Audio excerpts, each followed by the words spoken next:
Jack here, JBF Music and Guitar Lessons, and back with one of these critique videos for you. So essentially this is an informal analysis, and wee disclaimer from the get-go, I will be pausing it, I'll be breaking down what's going on.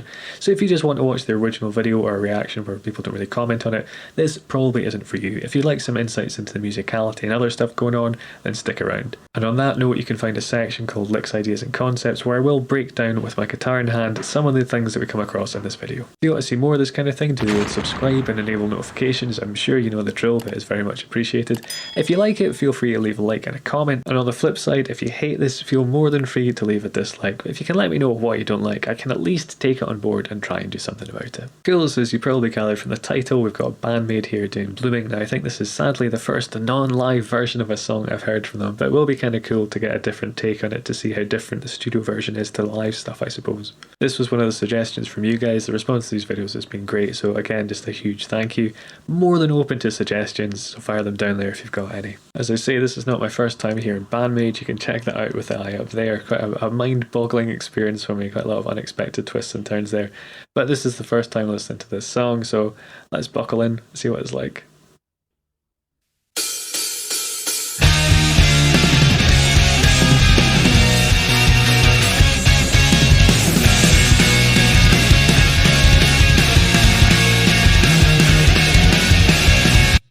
Again, it's one of these things. I'm like a handful of seconds, 14 seconds in, and there's a lot to process. There's a lot I could talk about.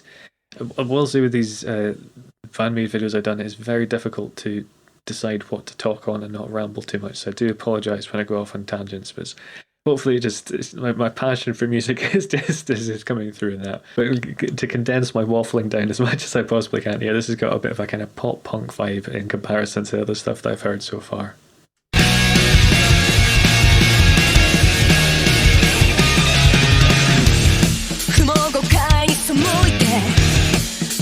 Of course, after I say pop punk vibe, the verse completely changes to the more kind of dancey stuff that they do. Brilliant.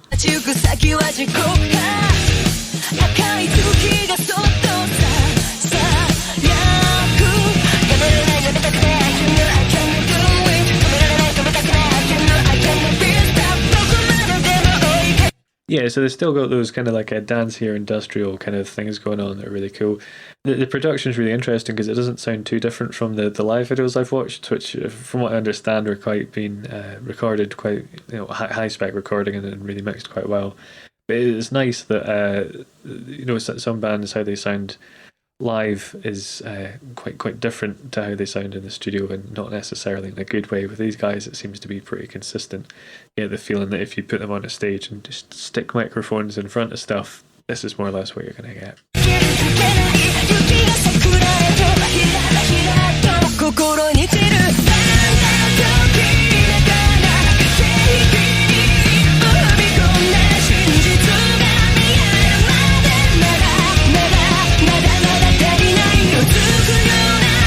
So it's a really cool kind of ascent, the do thing we had going on.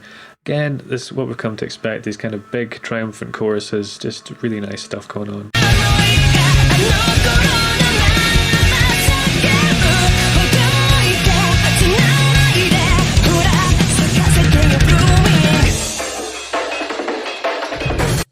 I think this is one of the more sporadic songs I've heard so far in terms of this. They do the thing that I've mentioned before where they have kind of short passages and bridges that don't last very long, but we've got quite a lot of changes going on here so far.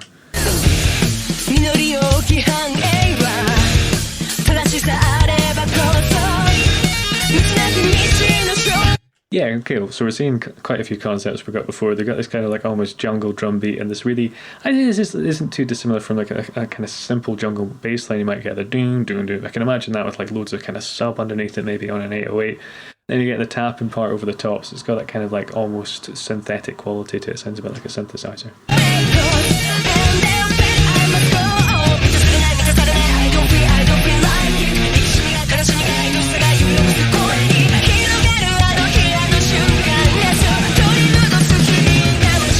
So from a purely production point of view, there's a really cool effect on the vocals there where I think they're clipping them slightly, distorting them, and kind of changing the EQ a bit so it sounds just I can't even articulate into words what I'm trying to communicate here, but it gives this really kind of cool modern aesthetic to it.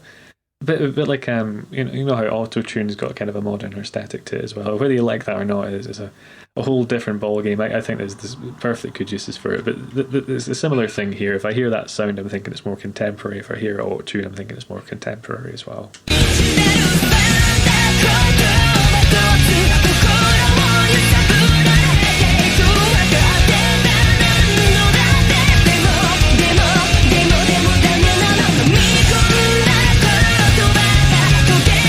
It's a really cool video as well. It's been pretty simple with just the kind of lighting, but it's incredibly effective. I was listening to the chorus there and I'm trying to discern the two guitar parts are essentially doing the same rhythm. They're just kind of thrashing it out. But there's some cool stuff going on in the lead, and I can't quite work out if it's extending the chord, so is adding a note that's not necessarily in the chord, or if they're just playing the same ones but an octave higher. I think they're extending a little bit, so that's something I might have to try and break down here.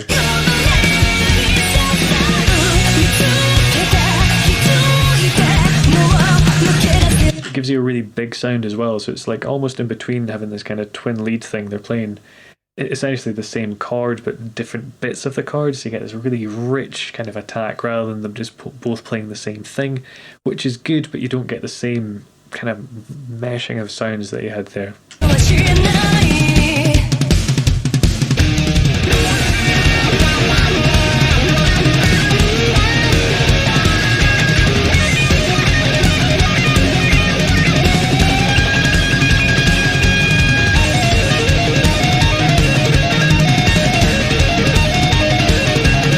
So that's a great example of how you can use the tapping to make it sound really quite like a synthesizer. This is just, which I know is a reference I keep kind of going to, but that's a strong aesthetic I'm getting here, and this is one that I personally really like as well. The start of the solo shader, wah wah pedal on. If you want a bit more information on that, you can check that out up there. But essentially it sounds a bit funkier, like the start of Voodoo Child, something about like that.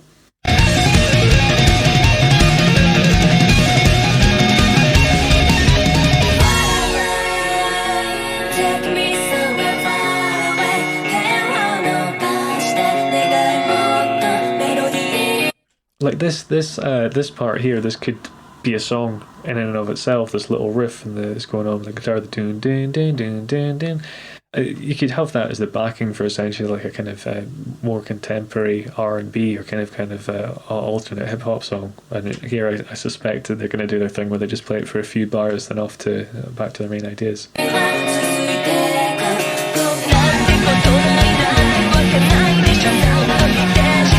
Really cool thing on the bass happening there as well. Kind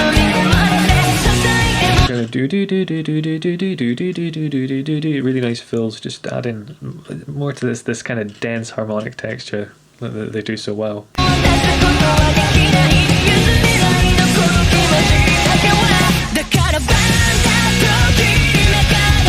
And a classic pause before kicking back in again. This lovely thump on the toms.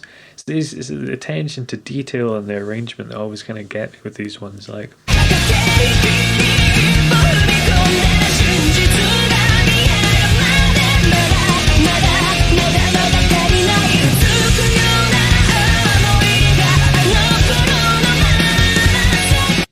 from a purely kind of I don't know what you'd call it, like fitness or endurance point of view, doing the sort of drum beats that the drummer does for a full gig is really gonna drain you. So they have to be in match ready if you're going to be playing this type of music for any length of time.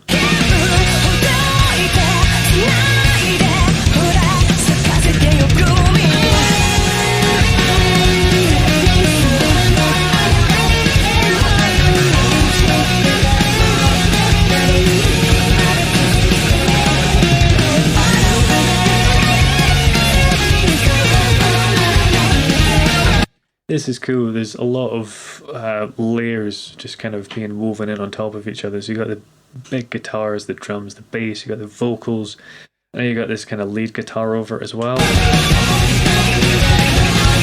Got the harmony vocal coming in underneath as well. That's why I played the video, just to check that was there. And again, nothing really feels like it's standing on each other's toes. It's this way where they just work really well as a band.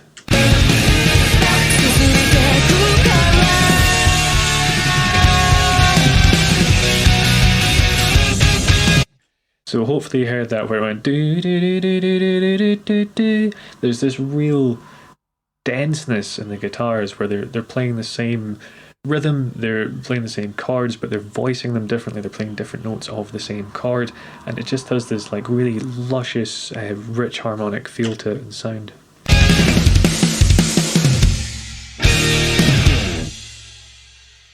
Another one of these incredibly tight, somewhat abrupt endings that they love to do. They love to kind of, it's almost like they're kind of folding up a parcel, you put the wrapping paper on, you put the bow in it. That's what the endings feel like to me. It's this final little touch where they just kind of tighten the bow, and that's it, this like nice packaged song just ready to go. Cool. So it's always really cool concepts and ideas for me to break down here. Hopefully some other things will interest you as well.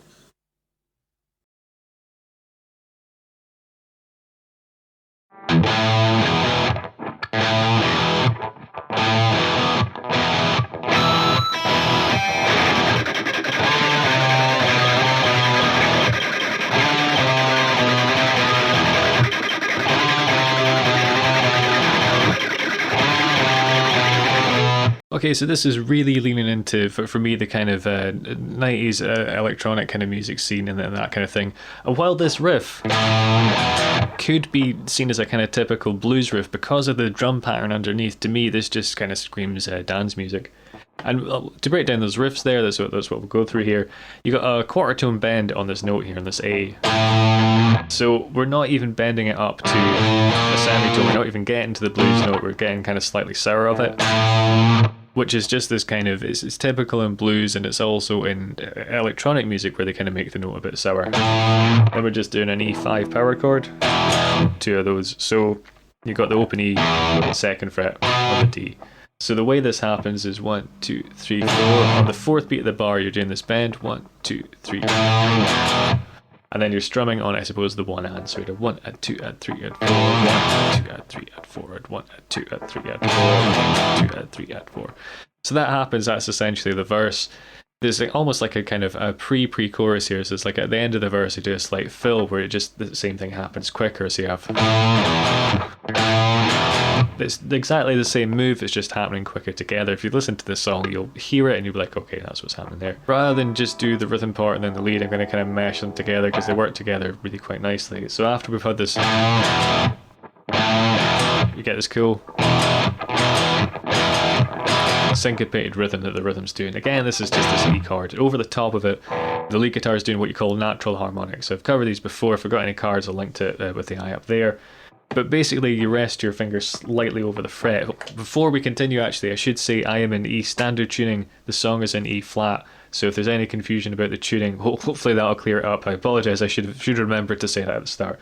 But basically, natural harmonics, back on track. You rest your finger lightly above the fret wire. So here they're all done at the 5th fret. If I turn like this, you can maybe see it a tiny bit better. So rather than holding the fret down like you normally would, what you do is you have your finger off and you just rest it like lightly above the string on the fret wire. The easiest way to do is basically to play the string, move your finger in until you start hearing. You can hear it doesn't sound like a normal note, it sounds weird.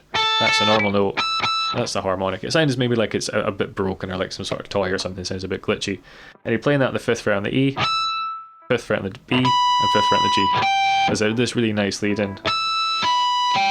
And then what it sounds like to me, I could be mistaken here because the mix is really dense, it's just so full and rich. But it sounds like one guitar is doing this,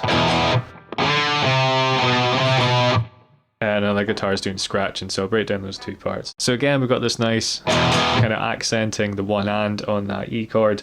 And this is, it harpens back to something that I looked at in a song ages ago where I said it was almost like motivic development. I think I referenced Beethoven or something like that. But we've got this, and then the same rhythmic idea used to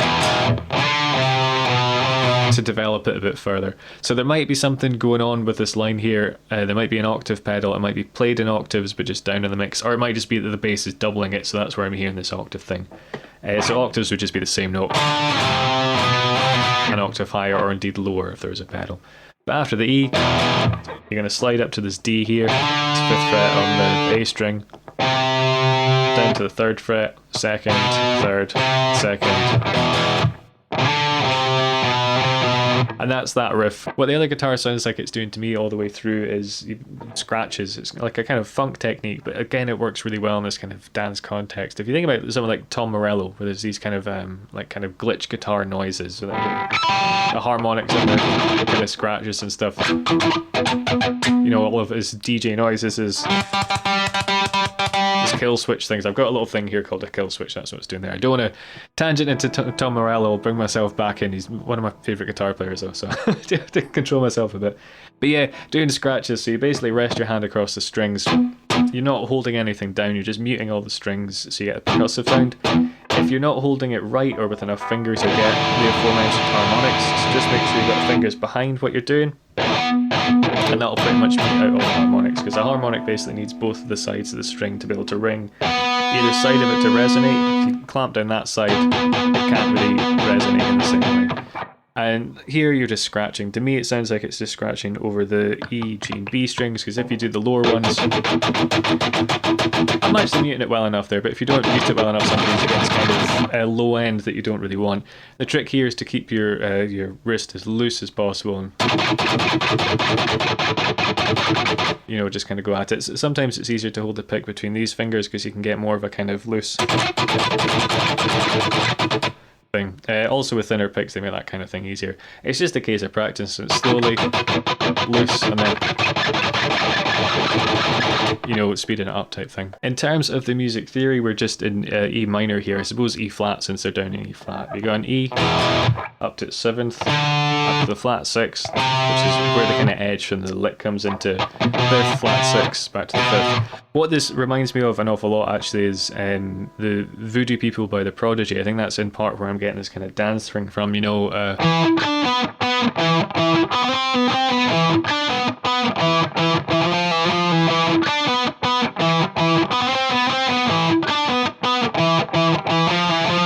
And while that's in, I suppose that's a different mode. That's what you call Phrygian. So that's where you get this kind of super darkness. It's still got this flat 6. And this kind of like dancey electro vibe. There's two other bands I can compare this to that popped into my head while I'm doing this. They come out from maybe more of a kind of like indie kind of alt rock thing than I see Bandmaid as maybe more of a kind of heavy rock band. But Arctic Monkeys and Block Party as well. They've got kind of similar ideas going on. So what I've done here is I've used a fuzz pedal for the drive because it kind of has a slight... It's quite subtle just now. There's things you can do to exaggerate it, but it makes it sound a bit more, maybe a bit more like a synth, a bit more electronic. If you roll your tone pot all the way down with a fuzz pedal, it makes weird stuff happen. So say...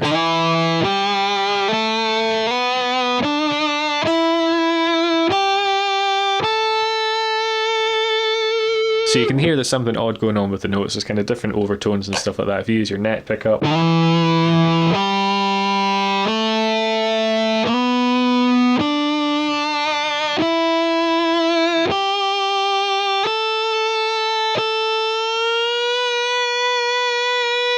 This is exactly the same tone that I had when I was playing the riff before. Like I say, all I've done is I've rolled down my tone pot and gone to my net pickup. So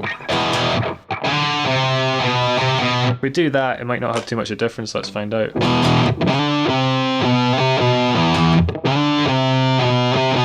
Yeah, you can probably hear it feels different, it sounds different, there's more kind of harmonic content, and fuzz is a great way of getting that. Okay, we'll just have a really quick look at the drums here, and what I want to do is take a look at a rough approximation of the drum beat, because to me this is what really kind of makes it have this kind of modern vibe, because the guitar by itself could just be kind of like a kind of standard rock or almost kind of bluesy rock song, but when you combine it with I suppose it's like the effects on the vocals and some of the cool clipping they have going on, but if you take all that away, if you put the guitar riff with the drums, to me it's just got this kind of modern electro-rock sound. Okay, so this is the kit I've got programmed in. The kick drum sounds like this. So there's quite a lot of low to it, but there's also kind of a high snap that you get in electronic music. The snare here is tuned higher than a regular snare because it just gives you more of a more of a snap sound. Is a bit more like jungle music. I should say all these kind of beats have really been taken from old funk bands and stuff like that, so it has been appropriated into electro music, but I think that's where they're drawing the influence from. I could be mistaken, so feel free to correct me. And then here the only other drum I'm really using is the hi-hat. Again, because this is programmed, it's not going to have the same groove, the same feel. There's great little ghost notes that she puts in where it's like you hit a drum, not as hard. So rather than just battering the snare or the kick drum full pelt, she'll play it a bit more lightly, and it just sounds cool and gives it more groove. I've tried to automate it to make it sound as human as possible, so I hope you forgive this.